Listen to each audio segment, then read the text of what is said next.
नमस्कार मित्रांनो, स्वागत आहे तुमचं आमच्या एज्युकेशनल न्यूज या यूट्यूब चॅनेलवर। तर मित्रांनो, या व्हिडिओमध्ये आज आपण पेन्शनधारकांच्या आशा तुटल्या, पेन्शनचे सूत्र बदलण्याची मागणी याबद्दल सविस्तर माहिती पाहूयात। त्याचबरोबर हा व्हिडिओ शेवटपर्यंत नक्की पहा व व्हिडिओ आवडल्यास लाईक आणि शेअर नक्की करा व अशाच प्रकारच्या नवनवीन व्हिडिओसाठी आमच्या चॅनेलला सबस्क्राइब करायला विसरू नका। चला तर मग व्हिडिओला सुरुवात करूयात। तर यामध्ये पंतप्रधान नरेंद्र मोदी आणि अर्थमंत्री निर्मला सीतारामन यांच्यामुळे निराश झालेल्या EPS 95 पेन्शनधारकांनी पेन्शन फॉर्म्युला बदलण्याची मागणी केली आहे। शेवटच्या पगारापेक्षा पेन्शन फंडातील एकूण योगदानाच्या आधारे पेन्शन निश्चित करावी अशी त्यांची इच्छा आहे आणि पेन्शनच्या रकमेत वाढ करण्याची त्यांची मागणी आहे। पंतप्रधान नरेंद्र मोदी आणि अर्थमंत्री निर्मला सीतारामन यांच्याकडून कर्मचारी भविष्य निर्वाह निधी संघटनेच्या अंतर्गत येणाऱ्या पेन्शनधारकांच्या अपेक्षा पूर्ण झालेल्या नाहीत। या असंतोषामुळे पेन्शनधारकांनी आता पेन्शनचे सूत्र बदलण्यासाठी आवाज उठवला आहे। पेन्शनधारकांचे मत: कर्मचारी पेन्शन योजना 1995 अंतर्गत किमान निवृत्ती वेतनावर टिप्पणी करताना एका निवृत्ती वेतनधारकाने सोशल मीडियावर लिहिले की ही एक अंशदायी पेन्शन योजना असल्याने पेन्शनधारकाने पेन्शन फंडात केलेल्या एकूण योगदानाच्या प्रमाणात निर्धारित केले पाहिजे आणि त्यावर नाही। शेवटच्या पेन्शन पात्र पगाराचा आधार सर्व सदस्यांना पेन्शनचे समान वितरण व्हावे यासाठी पेन्शन सूत्रात सुधारणा करण्याची गरज त्यांनी व्यक्त केली। त्याचवेळी सुखदेव सिंह म्हणतात की सर्व मजुरांचे पैसे जमा करून आम्हाला मासिक व्याजासह पेन्शन दिली जाते, तरीही सरकार आमची मूळ रक्कम स्वतःकडे ठेवते आणि पेन्शनधारकांच्या मृत्यूनंतर आमच्या नॉमिनीला पैसे न देता सरकार स्वतःकडे पैसे ठेवतात, जे चुकीचे आहे। ते बंद केले पाहिजे। त्यापेक्षा EPF योजना बंद करणे चांगले आहे आणि त्यात जमा केलेली रक्कम जी पेन्शनधारकांचा हक्क आहे ती परत केली पाहिजे। आम्हाला पेन्शन नको, आमचे पैसे आम्हाला परत करा।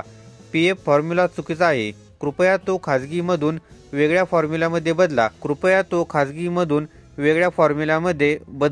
कृपया तो सरकारी फॉर्ममध्ये बदला, जो आहे बेसिक अधिक DA गुणिले सेवा भागिले 70। चुकीचा आहे, तो बेसिक अधिक DA असावा गुणिले सेवा भागिले 12 हे बरोबर आहे। सरकारी PF ऑफिस घेत आहेत, पण आमचे योगदान कोठे आहे? जर आपण RD मध्ये बचत केली तर ते खूप लवकर पैसेमध्ये बदलेल। ते खाजगी क्षेत्रातील सूत्रापेक्षा वेगळे सरकारी सूत्रात बदलले पाहिजे। सध्याचा फॉर्म्युला बेसिक अधिक DA गुणिले सर्व्हिस भागिले 70 चुकीचे आहे। ते बेसिक अधिक DA गुणिले सेवा भागिले 12 असावे, जे बरोबर आहे। सरकारी PF कार्यालय आमचे योगदान घेत आहे पण परत देत नाही। जर आम्ही ते RD मध्ये सेव्ह केले असते तर ते खूप पैशात बदलले असते। कृपया ते शक्य तितक्या लवकर बदला। पेन्शनधारकांचे कोणीही नाही।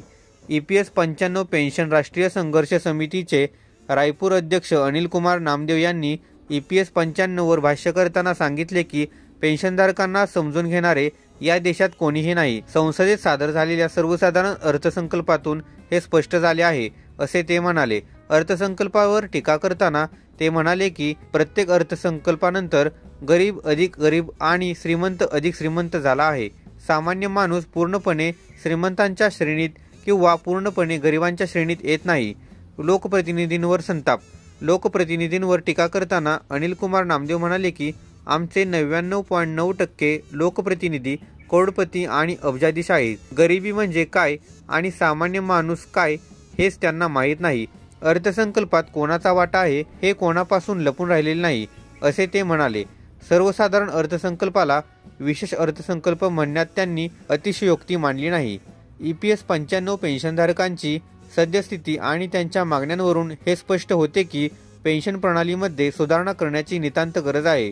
पेन्शनधारकांचे असे मत आहे की त्यांची पेन्शन त्यांच्या एकूण योगदानाच्या आधारे निश्चित केली जावी आणि त्यासाठी पेन्शनचे सूत्र बदलले पाहिजे। तसेच पेन्शनधारकांना न्याय मिळावा यासाठी अर्थसंकल्पात सर्वसामान्यांच्या हिताला प्राधान्य देण्याची गरज आहे। तर मित्रांनो, हीच माहिती या व्हिडिओच्या माध्यमातून द्यायची होती। अशाच प्रकारच्या नवनवीन व्हिडिओसाठी लगेचच आमच्या चॅनेलला सबस्क्राइब करून या व्हिडिओला लाईक आणि शेअर करा। चला तर मग भेटूयात पुढील व्हिडिओमध्ये। धन्यवाद। जय हिंद, जय महाराष्ट्र।